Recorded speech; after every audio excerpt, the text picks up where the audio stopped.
Stephanie Harvey describes reading this way. She says that reading involves cracking the alphabetic code to determine the words and thinking about those words to construct meaning. At Masters Academy, we use code knowledge to teach students how to read the letters they see in a word. Cracking the alphabetic code is really called decoding, and decoding is simply sounding out words.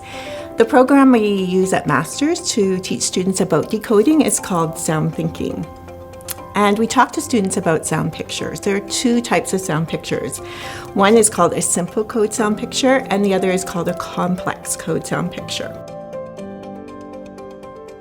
A simple code sound picture is when one letter represents a single sound. So there are 26 letters in the alphabet. Each of those letters has a sound connected to it, and each of those is a simple code sound picture.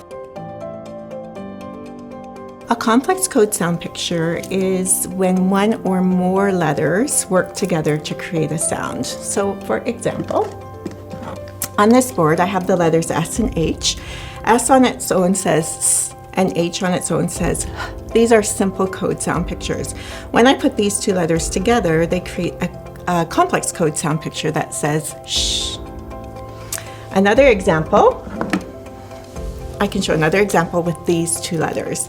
The letter O on its own says ah, it's a simple code sound picture, and the letter A on its own says ah, and that's another simple code sound picture. But when we put these two letters together, they create a complex code sound picture that says O.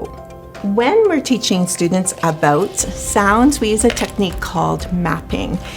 And whatever sound we're working on, we would choose a word with that sound in it and ask the student to map that word out. So for instance, if we were working on the word light, so they would draw one line for each sound that they hear in the word light. And they would put one sound on every line. So in the word light, we have L, I,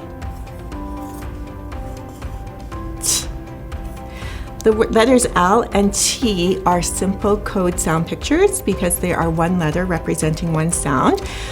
But the sound I is a complex code sound picture because it's made up of 3 different letters. The students would then put a box around that complex code sound picture. Another example is the word boat.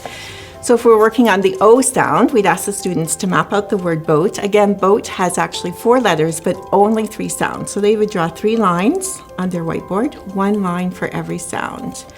And then they would put the sounds that they hear in the word boat on the lines. So in the word boat, we have a B, an O, and a T. Again, B and T are simple code sound pictures, and the O is a complex code sound picture because it's made up of 2 letters. So the students would then put a box around that complex code.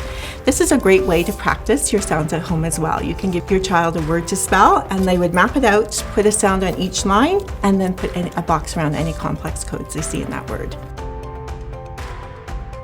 We assess code knowledge several times throughout the year, and your child's knowledge of those sounds would be reported on the report card. Each grade has a certain number of sound pictures that students are expected to master. This information and these sound pictures can be found on Master's Notes, and you can ask your classroom teacher as well about what the expectations are for your child's grade.